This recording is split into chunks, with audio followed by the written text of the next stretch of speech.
तो बच्चों यहाँ पर हम पढ़ेंगे ओस्टवाल डाइल्यूशन लॉ। बच्चों ये इलेक्ट्रोकेमिस्ट्री का टॉपिक है, ओस्टवाल डाइल्यूशन लॉ।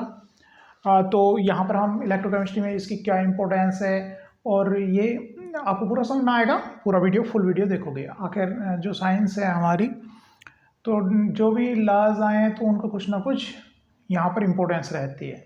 कुछ ऐसी चीज़ें हम निकाल सकते हैं जो वैसे मेजर नहीं कर सकते, तो एक्सपेरिमेंट के थ्रू। तो यहाँ पर देखेंगे कि हम यहाँ पर तो एक इलेक्ट्रोकेमिस्ट्री में इसे हम डिसोसिएशन कांस्टेंट निकाल सकते हैं किसी इलेक्ट्रोलाइट का, मेजर कर सकते हैं कि कितना डिग्री ऑफ डिसोसिएशन है, कितना डिसोसिएट होगा, और डिग्री ऑफ डिसोसिएशन निकाल सकते हैं इलेक्ट्रोकेमिस्ट्री में। और दूसरा यहाँ पर जो है हम निकाल सकते हैं इक्विलिब्रियम कांस्टेंट भी निकाल सकते हैं। तो ये इसकी इंपॉर्टेंस है ना, इसकी स्ट्रेंथ है ओस्टवाल डाइल्यूशन लॉ की। ठीक है, चलो स्टार्ट कर दें ओस्टवाल डाइल्यूशन लॉ। तो बच्चों अब यहाँ पर कह क्या रहे हैं, अकॉर्डिंग टू आर्हेनियस थ्योरी। तो आर्हेनियस ने क्या कहा है, अगर हम किसी इलेक्ट्रोलाइट को डाइल्यूट वाटर के अंदर अगर ऐड करें, किसी इलेक्ट्रोलाइट को अगर वाटर के अंदर ऐड करें, तो जो इलेक्ट्रोलाइट है वो अपने आयंस में डिसोसिएट हो जाता है, और जो आयंस हैं वो किसके साथ, उनका इक्विलिब्रियम अनडिसोसिएटेड इलेक्ट्रोलाइट के साथ में रहता है। मैं इक्वेशन लिखता हूँ फिर एक्सप्लेन करता हूँ।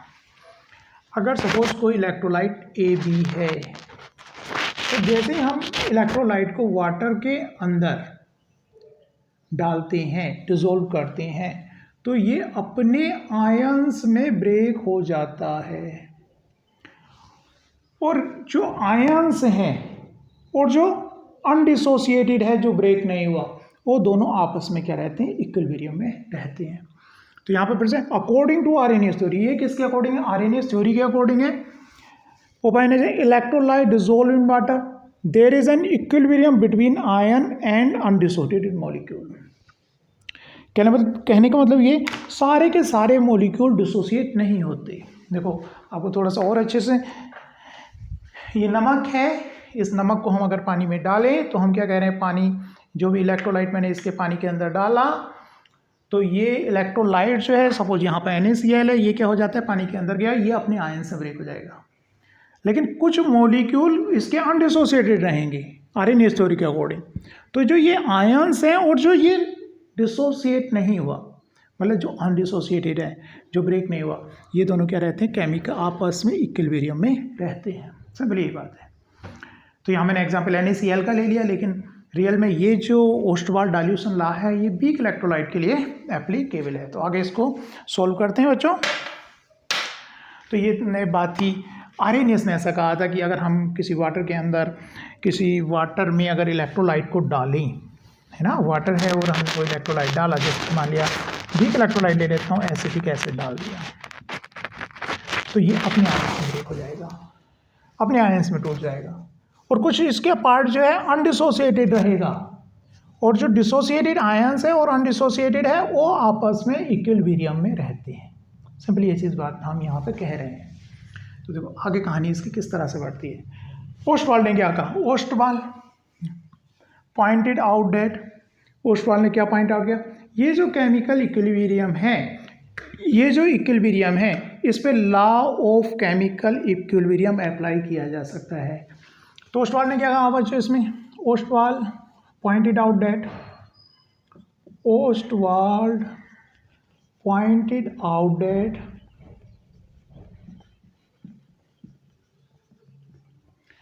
Law of chemical equilibrium, law of chemical equilibrium can be applied to this equilibrium। ये बहुत पावरफुल स्टेटमेंट हो गया कि जो law of chemical equilibrium, law of mass action वाला है ना, तो वो इस इक्विलिब्रियम पे, जो ये आयनिक इक्विलिब्रियम है, इस पे अप्लाई किया जा सकता है, ऐसा ओस्टवाल ने बोला।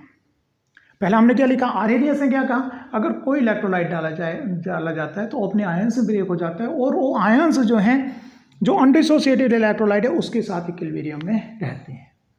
फिर ओस्टवाल ने क्या कहा, ये जो केमिकल इक्विलिब्रियम है, ये जो आयनिक इक्विलिब्रियम है, इस पर law of chemical equilibrium apply किया जा सकता है। कहने का मतलब इसका जो इक्विलिब्रियम कांस्टेंट है के, जिसको यहाँ पर मैं बोल रहा हूँ के डी, है ना, और यही इसकी इम्पोर्टेंस है के डी।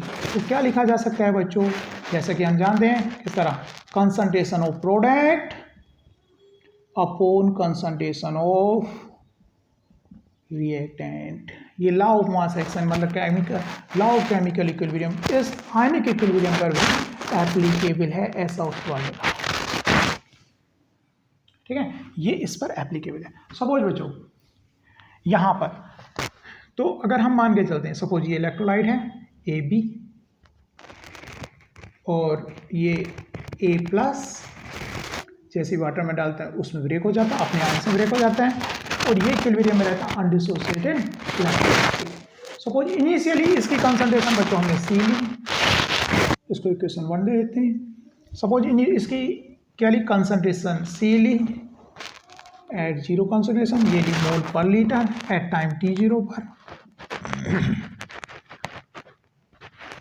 और जब इक्विलिब्रियम इस्टेब्लिश हो गया, जैसे हम डालेंगे तो क्या हो रहा होगा, या एकदम से ब्रेकआउट होगा अपने आयंस में, और कुछ समय बाद क्या हो जाएगा, इक्विलिब्रियम की कंडीशन आ जाएगी। जितना ब्रेक होना होगा ब्रेक हो गया होगा, और जो आपस में ये इनकी कंसंट्रेशन चेंज नहीं हो रही होगी, उस सिचुएशन को हम क्या कहते हैं, जैसे डाला कुछ समय के बाद इस इक्विलिब्रियम स्टैब्लिश हो गया होगा, उस सिचुएशन कहते हैं एट इक्विलिब्रियम। यहाँ पर सपोज क्या मान के चला है, suppose alpha is the degree of dissociation. Suppose alpha is the degree of dissociation.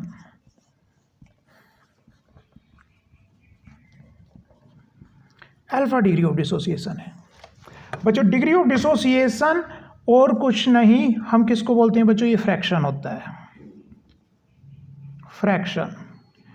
Fraction बताता है कि एक में से कितना ब्रेकआउट हुआ, जैसे कि 100% क्या बताती है, 100 में से कितनी चीज़ है। फ्रैक्शन क्या बताता है, 1 पार्ट में से कितनी चीज़ है। तो डिग्री ऑफ डिसोसिएशन क्या बता रहा है, अल्फा किसको डिनोट करते हैं बच्चों, ये फ्रैक्शन है। अल्फा क्या है, यहाँ पर फ्रैक्शन है। तो बच्चों फ्रैक्शन है, तो यहाँ पर जब एक मॉलिक्यूल टूटेगा तो ये अल्फा बनेगा और ये अल्फा बनेगा। अगर सी मॉलिक्यूल ब्रेकआउट होंगे तो ये कितना बनेगा, सी अल्फा बनेगा और सी अल्फा बनेगा। तो यहाँ पर ये कितना हुआ, कितना ब्रेक हुआ है, सी माइनस सी अल्फा, और इसको किसके इक्विवेलेंट लिख सकते हैं हम, सी कॉमन ले लिया 1 माइनस अल्फा, ऐसे भी लिखा जा सकता है। तो इक्विलिब्रियम पर जब ये ब्रेक आउट हुआ होगा, अगर ये कंसंट्रेशन सी थी, suppose alpha degree of dissociation है, तो एट इक्विलिब्रियम पर इसकी कंसंट्रेशन जो बची हुई होगी कितनी होगी, सी 1 माइनस अल्फा। इसकी कंसंट्रेशन बची हुई होगी सी अल्फा, और इसकी भी क्या बची हुई होगी, सी अल्फा। इन कंसंट्रेशन को इक्वेशन 1 में पुट करने पर, पुटिंग दिस वैल्यू है ना, इसमें हम पुट करते हैं, तो मैं इसको ऊपर लिखता हूँ।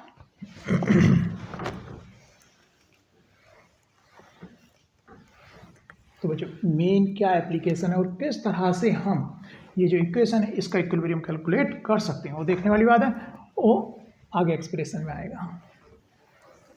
तो जो इसको हम पुट कर रहे हैं कंसंट्रेशंस को, तो डिसोस के डी इसकल टू क्या हो गया, सी अल्फा ए की concentration into C alpha upon C 1 minus alpha, C से सी कट गया बच्चों, ये आ गया C alpha square upon 1 minus alpha K D. ये जो एक्सप्रेशन है, यही एक्सप्रेशन क्या कहलाता है, पोस्टवाल डाइल्यूशन लॉ कहलाता है।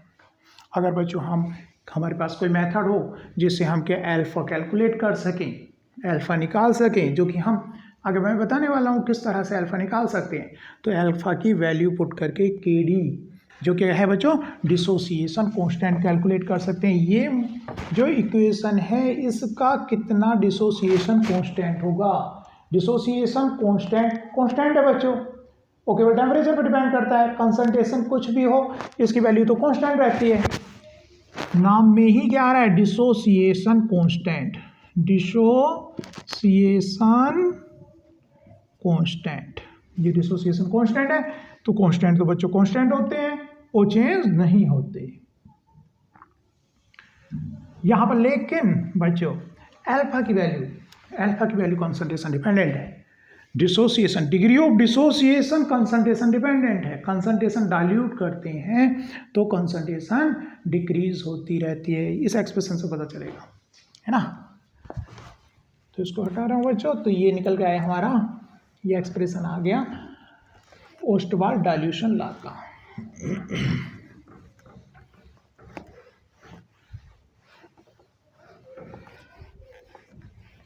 ठीक है, तो जो मैं यहाँ पे कह रहा हूँ, suppose if alpha degree of dissociation, जो मॉलिक्यूल टूट रहे हैं है ना एक हिस्से में से, ठीक है, जो alpha, if alpha is very small, अगर ये बहुत छोटा है, वेरी स्मॉल, तो हम 1 के कंपैरिजन में इसको नेगलेक्ट कर सकते हैं। तो K D can be written, के डी क्या लिखा जा सकता है, सी एल्फा स्क्वायर लिखा जा सकता है। Alpha is equal to square root K D upon C लिखा जा सकता है। इसको इस तरह से हम लिख सकते हैं। तो इक्वेशन सेकेंड, ये इक्वेशन क्या है फर्स्ट, ये दोनों इक्वेशन ही क्या कहलाती हैं बच्चों, दोनों इक्वेशन क्या कहलाती हैं, कहलाती हैं। और इस एक्सप्रेशन से पता चल रहा है हमें, जो इलेक्ट्रोलाइट हम डालेंगे, सपोज मैंने डाला एसिटिक एसिड, है ना, एसिटिक एसिड डाला, तो यहाँ पर ये किस में ब्रेक हो जाता है, जैसे कि आरएनएस के अकॉर्डिंग ये अपने आयंस में ब्रेक हो जाता है, और उसके जो आयंस होते हैं वो अनडिसोसिएटेड मॉलिक्यूल के साथ इक्विलिब्रियम में रहते हैं। तो इसका जो डिग्री ऑफ डिसोसिएशन की एक मोल में से कितना फ्रैक्शन टूट रहा है, और इस फार्मूले से कैलकुलेट किया जा सकता है। ये फार्मूला हमें क्या बता रहा है बच्चों, एल्फा बता रहा है, अगर के डी पता है और कंसंट्रेशन पता है, और दूसरी बात है डिग्री ऑफ डिसोसिएशन कंसंट्रेशन के इन्वर्सली, उसके स्क्वायर रूट के इन्वर्सली प्रोपोर्शनल है ना। Alpha degree of dissociation, degree of dissociation is inversely proportional to square root of concentration। तो कंसंट्रेशन के स्क्वायर रूट के इन्वर्सली प्रोपोर्शनल है, कहने का मतलब अगर कंसंट्रेशन बच्चों डिक्रीज होगी तो अल्फा इंक्रीज हो जाएगा। अगर बहुत डाइल्यूट है सॉल्यूशन जिसके अंदर हम पुट कर रहे हैं इसको, अगर ये काफ़ी डाइल्यूट है तो इसका डिसोसिएशन काफ़ी ज़्यादा रहेगा। अगर कंसंट्रेशन ज़्यादा है तो ये क्या रहेगा, डिग्री ऑफ डिसोसिएशन कम होगा। तो कंसंट्रेशन डिपेंडेंट है अल्फा, लेकिन अल्फा तो कंसंट्रेशन डिपेंडेंट है, लेकिन के डी तो कंसंट्रेशन डिपेंडेंट नहीं रहता है ना। कंसंट्रेशन बढ़ रही है तो अल्फा घट रहा है, और उस तरह से ये दोनों जो है आपस में इस तरह से अरेंज हो रहे हैं कि के डी कॉन्स्टेंट ही रहे। दूसरा बच्चों अल्फा हम निकाल सकते हैं, we can calculate alpha, alpha calculate किया जा सकता है। वी नो हमने पीछे भी ये फार्मूला पढ़ा है। अल्फा क्या होता है बच्चों, molar concentration at, molar conductance at concentration C upon molar conductance at infinite dilution. ये क्या है बच्चों, मोलर कंडक्टेंस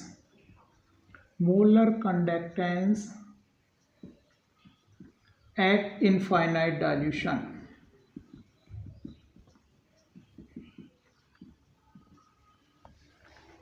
वाओ, तो इस तरह से इलेक्ट्रोकेमिस्ट्री से हम क्या निकाल सकते हैं, अल्फा को कैलकुलेट किया जा सकता है।